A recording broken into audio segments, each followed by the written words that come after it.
Hello. So I have been asked a really good question that was sort of playing on my mind over the weekend by one of the attendees on my retreat. And the question was, how do you deal with negative people? And my knee-jerk reaction was, I don't take it personal.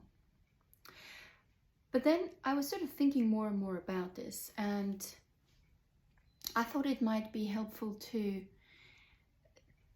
take this a little bit apart and dissect it, and to really understand what's actually happening when people are negative, what impact it has on us, and how we can deal with it in our everyday life. So we're all experiencing this daily, probably at work or in group work as students, or even in our small family and friend circles, that there might be people who have negative energy. So let's first of all, there's three parts to this. Let's first of all look into what sort of negativity are we talking about? How do we respond to that? And how can we deal with it? So when we talk about negativity, it's important to understand where this actually comes from if a person is negative, and of course the context. But let's just come to the fundamentals, the essence of negativity. And that is quite often rooted in fear and doubt.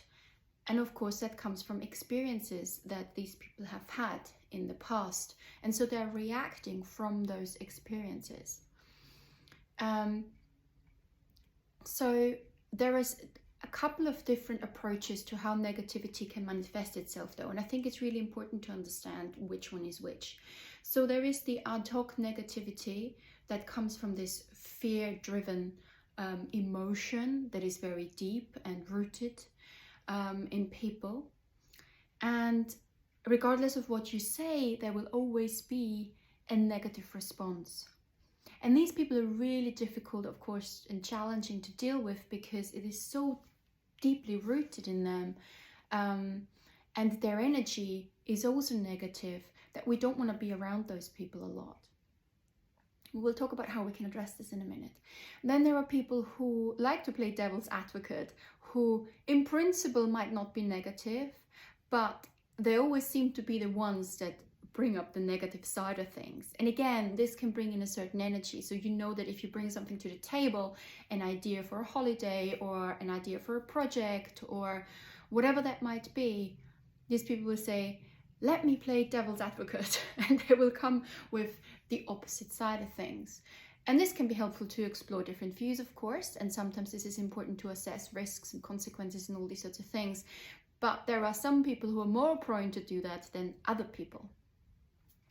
And then there is the cynic, negative person who, again, in principle might be quite positive, but it always makes a joke out of it and brings in the negative side of things. So you can see there's different levels of negativity that we deal with, and therefore different levels of negative energy that we're dealing with.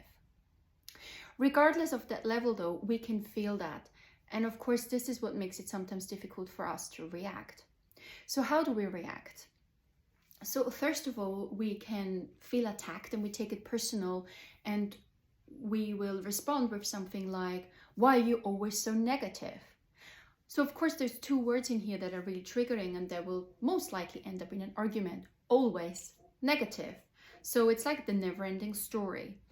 You might agree that that might not be the best response, but of course in a knee-jerk reaction, when we feel attacked, when we take it personal and we think it has something to do with us and we are not valued because that's what we have experienced in the past, that might be a logical response to have. The second one would be then that we might question it. So instead of going on to the attack, we might say, can you help me to understand your point of view? And that can be really helpful, of course, to get into the dialogue, to seek mutual understanding and hopefully come to a solution.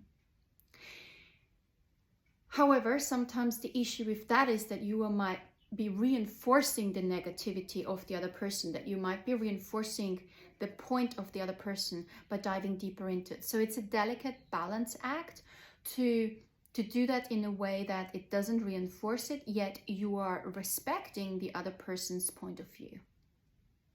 And then there's the the third approach, which is to help the person understand the underlying fear of the negativity and working it through. Now that requires a commitment and a willingness from both sides to work on that.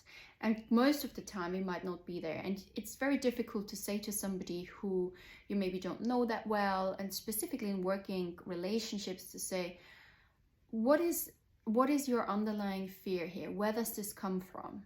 They might feel pushed into a corner because you're tapping right into their pain point. On the other hand, of course, this could diffuse the negativity that's there, or they might understand that actually there is an irrational underlying fear that is driving their negativity.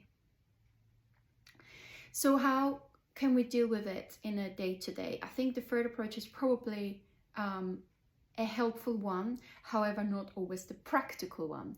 So finding the balance act.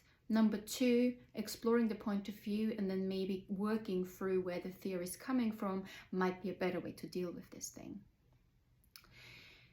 What I also like to do is, when I feel this energy coming towards me, is to send back a lot of positive energy at the same time, really from my heart space. And I quite often roll my shoulders down my spine and open my heart space, not to let the negativity in, but to counteract with a lot of positive energy towards that particular person. I seek eye contact. I try to listen and be calm, but also then trying to understand where the issue maybe lies. Sometimes we need to give space and time for ourselves to deal with that. And it's okay to say that, to say, okay, I'll take your points on board. I'll come back to you. I need a little bit of time to think about this. So again, this gives also the person who comes with a negative view time to reflect upon what they have said and understand why you maybe need time as well.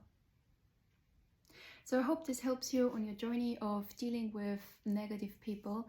I send you love and light, and tell me in the comments below how this goes maybe, or any other questions that you might have. Namaste.